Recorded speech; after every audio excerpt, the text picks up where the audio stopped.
প্রায় ২০ কোটির বাংলাদেশে ২৬ লক্ষ বেকার। অথচ সারা বছরে আমরা দেখতে পাই সরকারি চাকরিতে প্রায় ৪ থেকে ৫ লাখ পদ শূন্যই থেকে যায়। ধুকে ধুকে মরে বেকার, বাবা মার কাছে সবসময় বোঝা হয়ে গ্লানি নিয়ে জীবনযাপন করে, কিন্তু তাদের কথা কেউ চিন্তা করে না। সচিবরা নাকি নিয়োগই দিতে পারে না, চাপ, সেখানে নাকি অনেক চাপে নিয়োগ দিতে। আর এই চাপের কারণেই ২৬ লক্ষ বেকারের জীবন অভিশপ্ত হয়ে যায়। ডিয়ার ভিউয়ার্স, ট্রেন্ড নিউজ চ্যানেলে আপনাদেরকে অভিনন্দন। এই মুহূর্তে যে বিষয়টি নিয়ে কথা বলতে যাচ্ছি, যে সরকারি চাকরিতে সরকারি উদাসীন, অর্থাৎ সরকারি চাকরিতে যে শূন্য পদগুলো রয়েছে এই পদগুলো সরকারি পূরণ করতে চায় না বা পূরণ করার ইচ্ছা নেই। এটা একটা রাজনৈতিক বড় কারণ রয়েছে। পুরো বিষয়টি আপনারা দেখুন, তাহলে বেকাররা বুঝতে পারবেন যে সরকার আপনাদের সাথে কিভাবে ছলচাতুরি খেলা খেলছে। আর যদি আমার চ্যানেলটি সাবস্ক্রাইব না করে থাকেন তাহলে অবশ্যই চ্যানেলটি সাবস্ক্রাইব করুন এবং বেল বাটন অল করে দিন, যাতে পরবর্তী যে কোনো ভিডিও আপনার কাছে খুব সহজেই পৌঁছে যায়। দেখুন, সরকারি চাকরিতে সরকারি উদাসীন, এটা ১১ ডিসেম্বরের একটি প্রতিবেদন। এবং এই প্রতিবেদন অনুযায়ী দেখুন, সচিবদের অনাগ্রহে শূন্য পদ পূরণ হয় না। আর একটা বিষয় দেখুন, যে পছন্দের লোক নিয়োগে মন্ত্রীদের চাপ থাকে, সচিবদের অনেকেই এই বদনামের অংশীদার হতে চান না, যার কারণেই এই নিয়োগটা হয় না। বা সারা বছরে আমরা দেখতে পাই সরকারি চাকরিতে বিভিন্ন পদে প্রায় ৩ থেকে ৪ লক্ষ পদ শূন্য থাকে। এখানে আপনারা দেখতে পাচ্ছেন যে বিভিন্ন সময়ে, অর্থাৎ ২০১৭ সাল থেকে ২০২৩ সাল পর্যন্ত সরকারি চাকরিতে শূন্য পদের সংখ্যা আপনারা ভালো করে দেখুন। ২০১৭ সালে যেখানে ৩,৯৯,৮৯৭টি শূন্যপদ ছিল, অথচ এই ২০২৩ সালে কিন্তু দেখুন ৪,৭৩,০০০ শূন্যপদ দেখাচ্ছে। তার মানে কি, দেশে বেকারের সংখ্যা বেড়েছে এবং শূন্যপদের সংখ্যা বেড়েছে, বরঞ্চ শূন্যপদ পূরণ করা হয়নি, শূন্যপদের সংখ্যা বেড়েই চলেছে। তাহলে বিষয়টা বুঝতে পারছেন? তো এখন পুরো বিষয়টা আমরা একটু আলোচনা করার চেষ্টা করি। দেখুন, সংসদে প্রায় শূন্য পদের পরিসংখ্যান প্রকাশ করা হয়। এরপর টানা কয়েকদিন সরকারি দপ্তরে, অভিভাবক মহলে আর বেকারদের আড্ডায় শূন্য পদ নিয়ে চুলচেরা বিশ্লেষণ চলে। জনপ্রশাসন মন্ত্রণালয় মনে করে শিক্ষা মন্ত্রণালয় কোনো কাজই করে না বলে যোগ্য লোক পাওয়া যায় না। অভিভাবক তুলোধনা করে বেকার ছেলেকে আর বেকার ভাগ্যকে দোষারোপ করে। এটা হচ্ছে বাংলাদেশের বর্তমান চিত্র।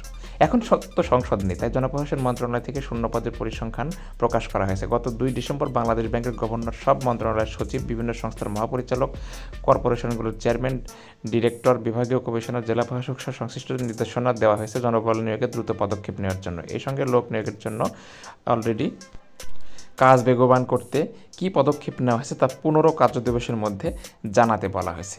ডিয়ার ভিউয়ার্স, একটা বিষয় মনে রাখুন যে এই বিষয়গুলো কিন্তু আগেও অনেকবার করা হয়েছে। দেখুন, এর আগে গত ১১ ফেব্রুয়ারি শূন্যপদের জনবল নিয়োগের জোরদার করার জন্য পরিপত্র জারি করে জনপ্রশাসন মন্ত্রণালয়, অর্থাৎ ২০২৪ সালের ১১ ফেব্রুয়ারি, প্রায় ১ বছর হতে যাচ্ছে।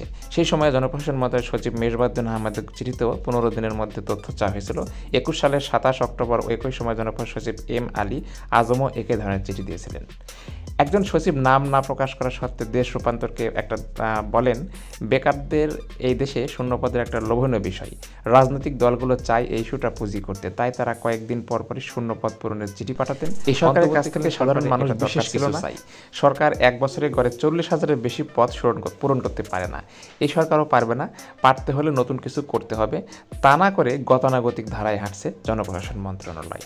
অর্থাৎ বিগত সরকারগুলো যেভাবে হেঁটেছে, বর্তমান যে তত্ত্বাবধায়ক অন্তর্বর্তীকালীন সরকার, সেও ঠিক একইভাবে হাঁটছে। আচ্ছা, আরেকটু আমরা দেখি, শূন্যপদ পূরণের এই উদ্যোগ কি লোক দেখানো, জানতে চাওয়া হয়েছিল জনপ্রশাসন মন্ত্রণালয়ের একজন কর্মকর্তার কাছে। জবাবে ওই কর্মকর্তা বলেন, লোক দেখানো কিনা তা বলতে পারবো না, তবে সরকারি চাকরি দেওয়ার ক্ষেত্রে সরকার উদাসীন। অনেক গুরুত্বপূর্ণ একটা কথা, সরকারি চাকরি দেওয়ার ক্ষেত্রে সরকারি উদাসীন।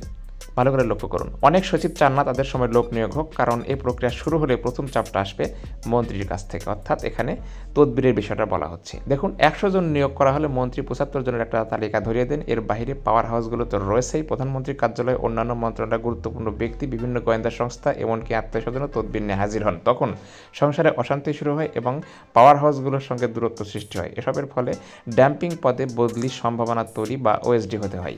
নানামুখী ঝামেলার ভয়ে সচিবরা সাধারণত জনবল নিয়োগে আগ্রহ হারিয়ে ফেলেন।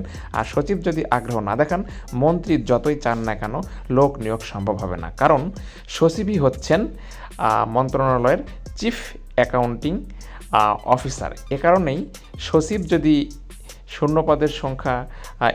শূন্যপদের সংখ্যা কমে না, একই থাকে বা বাড়তে থাকে। অর্থাৎ নিয়োগ যদি দিতে যায় তাহলে সচিবের একাধিক সুপারিশ নিয়ে আসতে হয়। আর এই কারণে সচিব চান না, তিনি এক কথায় চাপ নিতে চান না। প্রধানমন্ত্রী মন্ত্রণালয়ের চাপ, এছাড়া যে মন্ত্রণালয়ে তিনি সচিব সেই মন্ত্রণালয়ের চাপ এবং নিজের আত্মীয়স্বজনের চাপ, ইভেন তার সংসারও হয়তো বা ভেঙে যায়, এরকম একটা সমস্যা দেখা দেয়। আচ্ছা, আরও দেখুন, শূন্যপদ এত বেশি কেন জানতে চাইলে জনপ্রশাসন মন্ত্রণালয়ের সিনিয়র সচিব মোহাম্মদ মখলেসুর রহমান দেশ রূপান্তরকে বলেন, নিয়োগ কেন হচ্ছে না সেটি আপনিও জানেন, আমিও জানি। এ বিষয়ে আর কিছু বলার নেই। মূলত রাজনৈতিক সরকারের সদিচ্ছা ও নিয়োগ প্রক্রিয়ার দলীয় তদবিরের উদ্দেশ্য করে এই কথা বলেন তিনি। তো ভিউয়ার্স, আশা করি বুঝতে পারছেন, এই বেকারদের নিয়ে আওয়ামী লীগ বলেন, বিএনপি বলেন, বা যে কটা দল এখন পর্যন্ত আমাদের দেশ শাসন করেছে, সবাই রাজনীতি করেছে। এ কারণেই 2017 সাল থেকে 2023 সাল পর্যন্ত বেকারের সংখ্যা কমেনি, বরং বেড়েই চলেছে। আবার একইভাবে শূন্যপদের সংখ্যাও কিন্তু পূরণ হয়নি, শূন্যপদের সংখ্যা বেড়েই চলেছে। তাহলে বিষয়টা আশা করি বোঝাতে পারছি। আসলে কেউই চায় না বেকারদের চাকরি হোক। এটা হচ্ছে বেকারদের জন্য একটা কি বলবো, মানে দুঃখজনক বিষয়। এই যে দেশে যেখানে 26 লক্ষ বেকার ঘুরে বেড়াচ্ছে, অথচ সেখানে প্রায় 5 লক্ষ পদ শূন্য রয়েছে, অথচ সেই পদও সরকার পূরণ করার সদিচ্ছা দেখাচ্ছে না। তো বিষয়টা আশা করি বোঝাতে পেরেছি আপনাদেরকে। আজকের আলোচনার মূল বিষয়টা আসলে বেকারদেরকে নিয়ে সব রাজনৈতিক দল রাজনীতি করেছে। ইভেন বর্তমান যে ইন্টারিম সরকার আছে, এও রাজনীতি করার পাঁয়তারা করছে।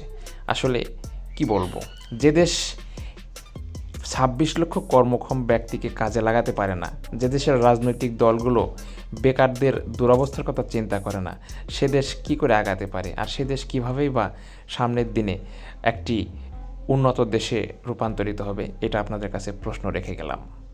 আমরা সবাই জানি এই চাকরির বয়স 35 করে।